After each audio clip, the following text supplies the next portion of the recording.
Welcome back to the Tiny Camper Gang channel. On this episode, we're going over our long trip prep.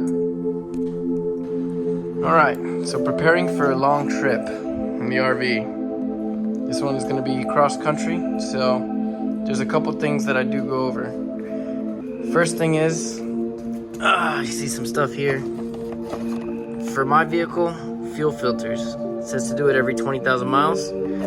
We're gonna pass 20,000 while we're out there, so why not just do them? It's pretty easy. Next thing is differential fluid. I have a 4-wheel drive, so it'll be front and rear. This is just for the front because I just recently did the rear. Trailhawk needs limited slip additive so that you don't hear any clunking when it engages the electronic locker. So differential change fluid, differential fluid change, and fuel filters.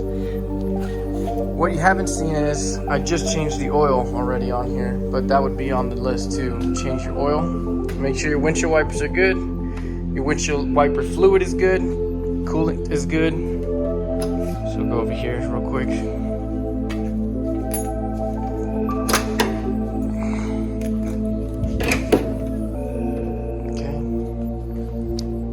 If you have one, this is a catch can, so you're gonna want to drain that before you take a long trip. Make sure this is topped off. Ooh, yeah, we could definitely put some more in there. Checking your levels, your fluid levels. I know it looks like it's at minimum, but it's actually up here at maximum.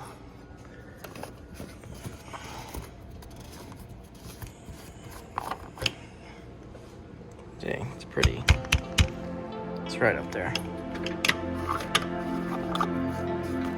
You're gonna want to double check on your fluid level too for your oil. And if you have a dipstick for your transmission, you want to check that too. Ours is a sealed system, so you don't have to worry about it. Something that I also did off camera was I already went ahead and changed the air filter. So you want to change that filter out too. Right now, I'm draining the fuel filter housing, which is already done draining. So now I'll go ahead and take that off and put on the new filters. While you're under here, you're going to be looking at all your ball joints, upper control arms, lower control arms, anything that could possibly leak. Now is the perfect time to be looking for anything of that sort while you're under here.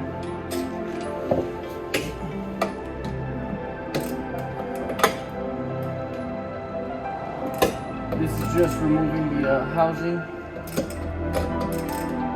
for the fuel filter. Or this one has two, so fuel filters. If you have a gas, you really have to worry about this necessarily. On gas vehicles, they're built into the line, the fuel line, or they're inside the tank. But definitely a good thing to check out. Even on a gas vehicle, if you're going to do a long trip, you want to make sure it looks good, or just change it. They're not expensive. They are going to have some fuel still in them, obviously. Let that drain out a little bit. Alright. Well, wasn't able to avoid it getting on my hands. Oh well. All the way up my arm. Great. And the garage is going to smell like diesel for a little bit. Alright, now that they're loose, I'll go ahead and just get a flathead or something soft, nothing really hard. You don't want to break that plastic housing, but I'll wash my hands first. Just so you can see under here where the fuel filter is, it's right here. I already went ahead and took out one. I'm letting the other one drain as much as possible. That yellow thing right there, that's to drain the water out of the filters. If you get that warning message. Also, it helps drain it faster, so I just opened it. I ended up just using paper towel and grabbing onto it and just pulling it out. It just pops right out. And that's it right there. I just grabbed onto it like that. I just popped it out. I'm really happy with how these look. Let's put them right there in the sunlight so you can get a better view of them. But I changed these about almost 20,000 miles ago. They're supposed to be changed every 20,000 miles, but take a look at them. Remember, they're wet right now. The new ones are gonna be dry, but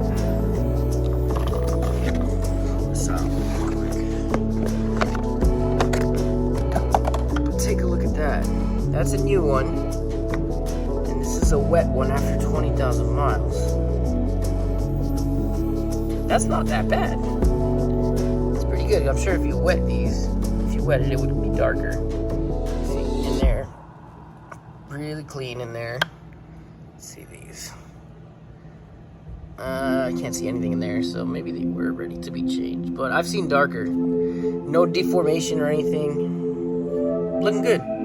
It's exactly what we want to see. So now we'll throw these back in there. We'll prime the engine. Not the engine, the fuel line. And then we'll start it right up.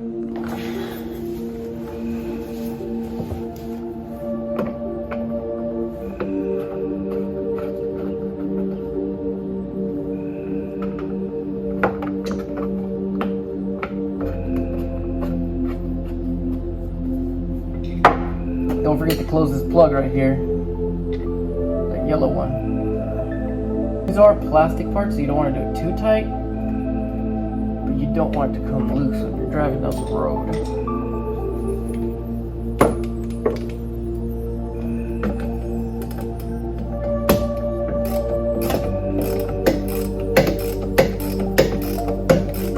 Alright, and you'll feel it lock. And you kind of just want to give it, not even a quarter turn. I usually just give it a little bit more. I guess it is a quarter turn. Alright. I know it looks like I'm tightening really tight, but it's just this one's at a weird angle. Alright. Now we're gonna prime it. And I'll show you that. The way you prime this Jeep is you just pretty much just put the ignition on and you'll hear the whining of the fuel pump filling in that gap again. So let's do that. There it is.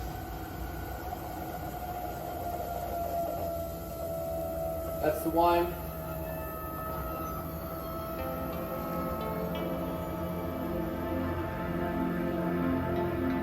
Just wait for that to turn off.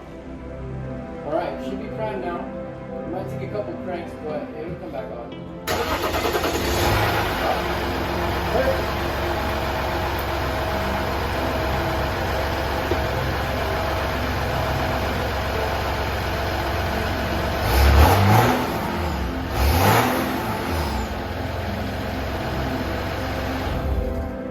Alright, well that's how you do the fuel filter. Next we're going to be moving on to...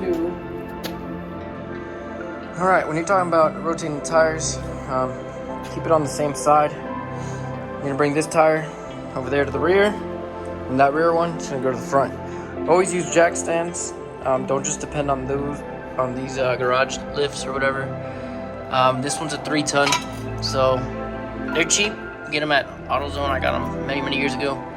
Always worked great. And yeah, let's get started. So one thing I noticed when I was jacking it up was the air suspension kept fighting me. So over here, I just go over to setup,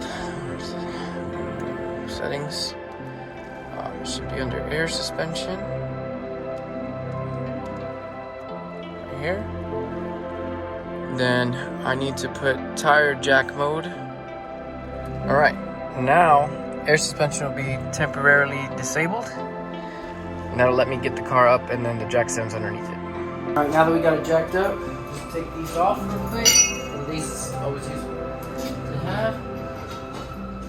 All right, now these are all off. Don't lose these. Obviously, very important. Put them somewhere safe.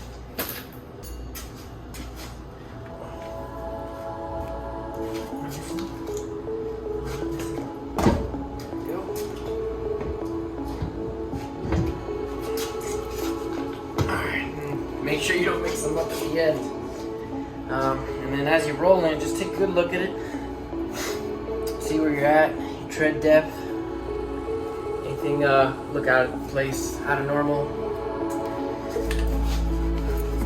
Now, what you'll be doing is looking at your rotors, your brake pads. So this is the rotor right here. You're feeling it. See if it's like worn down or if there's any weird thick grooves or if it looks out of shape. These are looking really good though, considering the Jeep has about 53,000 miles now, pretty much all towing. And then you're also gonna be taking a look in here, looking at all these boots, making sure there's no cracks, leaks. All these have grease in them. Those look good too. Yeah, everything's checking out. I'm pretty happy. Then you're gonna check over here, right in there. That is your brake pad, which looks like we have a pretty decent amount considering the amount of mileage. Yeah, everything's checking out so far. So now we'll go ahead and do the other side. All right, now that we got both of them on jack stands over here, this wheel is up in the air.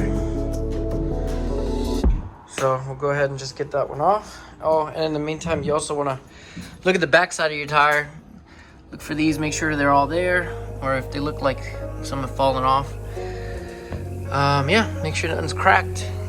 Looking around the whole wheel, the back of the wheel too, any bulges or something that you normally wouldn't be looking at. All right, so let's get this back tire off and then put this one in the back, and then the back one will go to the front over there. Okay, so now that the back wheel's off, you're gonna want to do the exact same thing. We're taking a look at everything, feeling if there's any weird indentations in here in the rotor, making sure all these little fins, none of them are cracked or broken around the whole thing. Once again, looking at the brake pads, you're looking at all the components over here. That focus, making sure there's no leaks, no brake lines, or on the boots again, back here.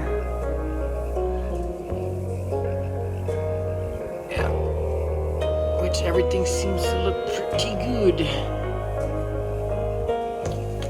While I'm in here, I went ahead and just cleaned this also because it's really hard to get to when the wheels are on. Alright, so now that we've done the switch, you can get this off the jack stand right there. I went ahead and pre-tighten them. When it goes down and there's actually pressure on them, we'll be able to fully tighten them. So we'll get this down real quick.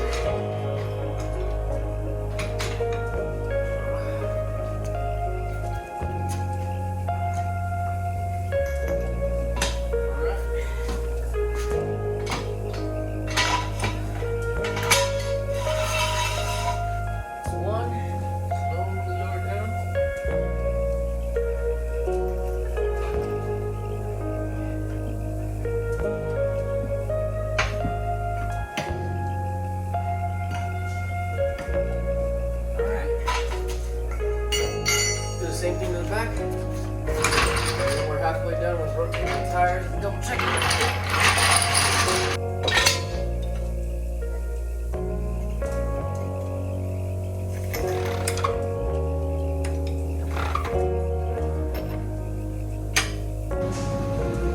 So now that you've seen what I'm doing on the outside over here, you got to see what Nat's doing on the inside as we prepare for our cross-country trip. So she does a nice deep cleaning of everything before we go. Packs everything up. See, we're still packing some of the stuff up. But mainly a deep cleaning. Like right now, she even went as far to remove the vents there, cleaned underneath everything. Right. I did all that by myself. Yeah, Catalina's over here, hanging out. Hey, what you doing? Just watching some TV. We're in the driveway. Hey, you wanna get down? There you go. You gonna stay up or go down? No. Okay, be careful. Yeah, that's how we prepare pretty much for going on a long trip. Well, Nat kind of cleans everything before we do any trip, but this is like a deep cleaning. So the next thing we do on a big trip is we'll go ahead and get our tanks filled up so that we won't have to worry about that on the road. So we also went ahead, put them back up there, locked them into place. Always double check to make sure they're secure, they're good. And we also, today, didn't get any footage of it, other than these little stains on the driveway, you wouldn't be able to tell. But we went ahead and changed every single one of the bearing grease. So we went ahead and greased every single bearing again and took out all that old grease that was nasty in there for all 4 tires around the travel trailer. So the last thing we're doing mechanically to the Jeep today is we're going to be changing out that front differential fluid. Since it has about 53,000 miles, I figured now would be a great time to do it. So I went ahead and took off the skid plate, crawled underneath here. And I'll be taking off right there. That's the top fill. Always take off the fill first and then the drain at the bottom. After 53,000 miles, that fluid looks pretty much clear. So, might have been an overkill, but very safety, sorry. And this is what the underneath of my Jeep looks like after going off-road in all these different states. And this is another part of setting up to go. We always make sure we have some water, some groceries. We load up our fridge back here. And of course the fridge on the inside. Are you helping? Mommy. Good job. Give it to mommy. Oh, well, she left you hanging. Oh, there you go. Then, of course, before every big trip, we deep clean the Jeep. Make sure that it's nice and clean in there for us, since we're going to be spending a lot of time in there. So that's what I'm doing now.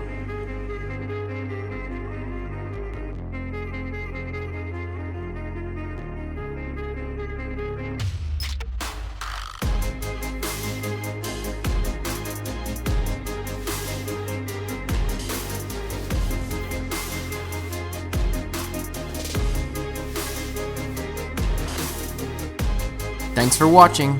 Tiny Camper Gang, out.